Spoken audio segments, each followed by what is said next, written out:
savoir sur les jardins de Versailles? Bah oui, d'accord. Allez Marcel, on rejoint Fred à Versailles et faisons de ce jardin le nôtre.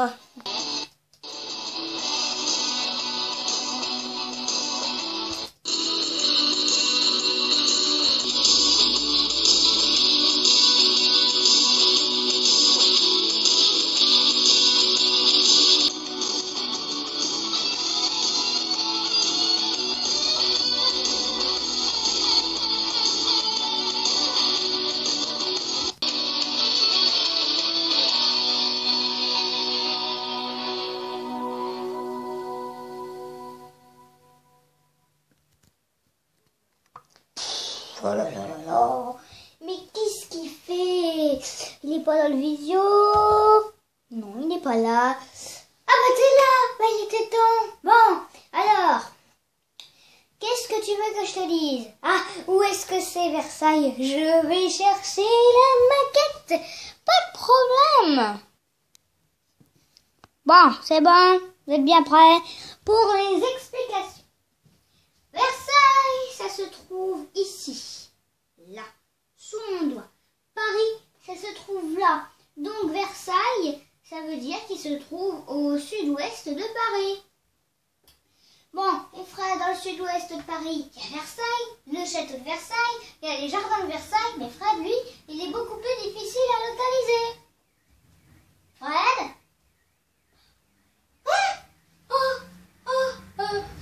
Non, il n'y a pas d'argent. Il n'y a pas d'argent, monsieur. Marchand, la sortie. Ouvre la sortie.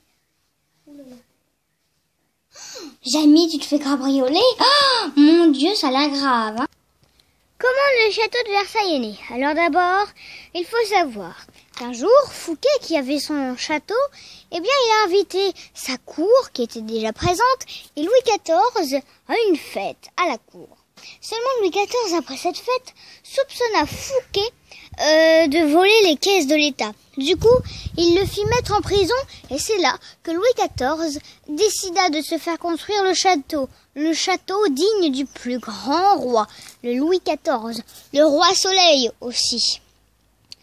Et c'est de cette jalousie qu'est né c'est de cette jalousie qu'est né le château de Versailles, mais également le style de jardin à la française, Jamie, à la française. Mais je comprends pas. J'ai entendu parler des jardins à l'anglaise aussi. C'est quoi la différence? Tu saurais nous dire ça? Comment différencier un jardin à la française à celui à l'anglaise? Alors là, c'est très facile. D'abord, il faut savoir qu'un jardin à la française est l'héritier direct du jardin à l'italienne. Mais il faut également connaître la différence entre les deux jardins. Un jardin à la française, c'est marqué. Alors, pour une fontaine, un jardin à la française, les deux jets d'eau doivent être au même niveau. Ça doit être la parfaite symétrie. Ça doit être la parfaite symétrie. Vous voyez, c'est très bien. Il doit y avoir des grands bassins bien rectangles, bien droits, des grandes formes géométriques.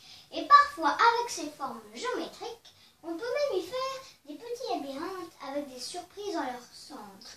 Mais pour les jardins à l'anglaise, c'est complètement différent. Regardez.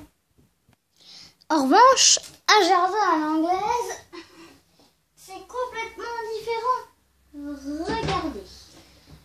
Vous avez vu, un jardin à la française, c'était bien droit, bien rectiligne. En revanche, un jardin à l'anglaise, les petits chemins sont plein de virages. On dit que ce sont des herbes folles sauvages qui portent très mal leur nom parce qu'elles sont domestiques. Et oui, jusqu'à même la courbure du ruisseau est créée par l'homme. En fait, un jardin à l'anglaise sert à faire croire que la nature a géré toute seule, alors qu'en fait, c'est l'homme qui a tout décidé.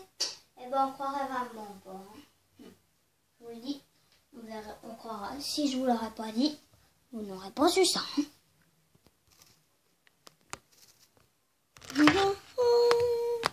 Jamie, un petit doigt. sais pas, mais j'ai l'impression qu'il y a des fantômes. Des fantômes? C'est-à-dire?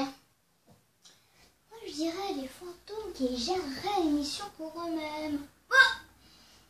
Pourquoi il y a de l'eau? Marcel, je croyais que c'était garé sur la terre ferme. Puis j'ai l'impression de me sentir bien moins lourd, là. Mais, attends voir. Ah!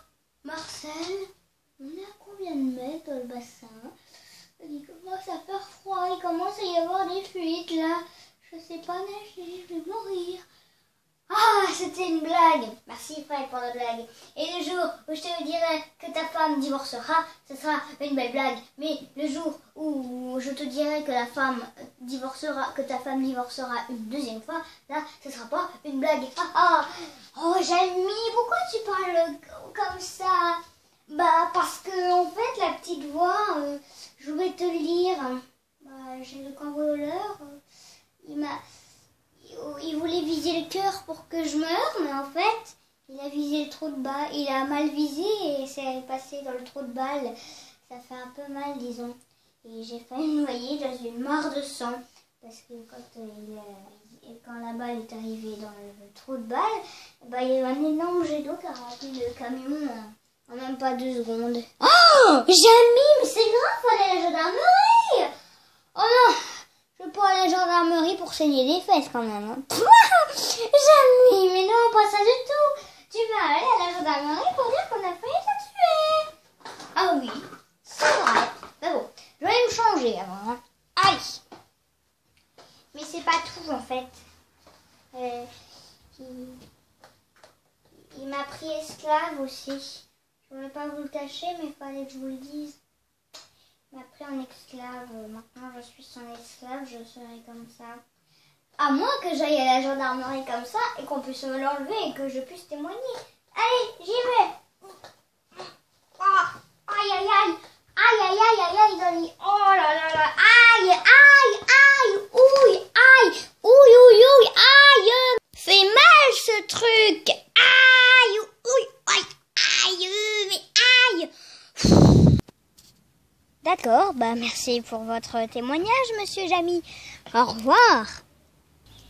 De rien, monsieur l'agent, de rien. Et merci pour les mains. C'est génial d'avoir ces mains. Bon, maintenant, à l'hôpital pour le trou de balle. Aïe, ça fait toujours mal le trou de balle quand même.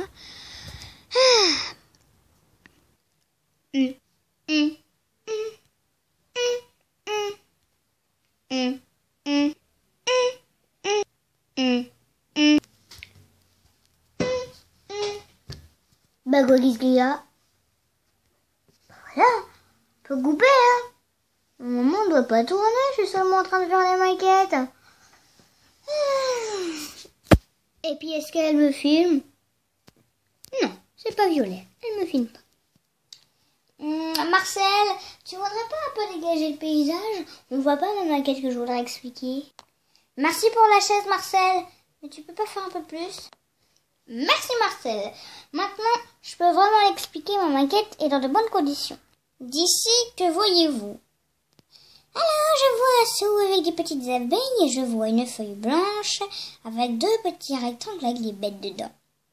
Pourquoi? Et maintenant, on va avancer un petit peu. Maintenant, regardez, on va regarder le sol. Vous voyez toujours bien mes bêtes. Et maintenant, on va avancer un petit peu. Un chemin. C'est drôle. Eh bien, il y a une explication ici à tout. Quand l'œil du promeneur est ici, l'œil de la caméra est ici, là, au bout de mon crayon. Eh bien, la zone de sa vue bute uniquement à partir d'ici. La preuve, elle est gênée par ça. Du coup, elle bute ici. En revanche, s'il avance comme la caméra, il peut voir le chemin. Le nôtre disait, la perspective, elle vit. C'est la marche qui la fait vivre. Et c'est vrai, hein. La preuve. Alors, vous pouvez faire ça avec un papier et un crayon. Vous dessinez un petit chemin, vous pliez votre feuille en 2.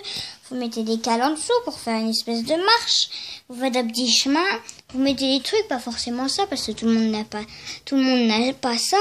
Bah voilà, vous pouvez refaire cette expérience chez vous avec votre caméra ou votre téléphone ou avec votre œil, tout simplement. Ça marche aussi. Bah Fred, il fait nuit? Non, sérieux. C'est pas possible qu'il fasse nuit. Il fait plein jour depuis le hublot. Tu sais, hein, il fait plein jour. Même grand soleil. Heureusement qu'il est revenu celui-là. Un feu d'artifice. Ah, attends, j'arrive. Oh là là.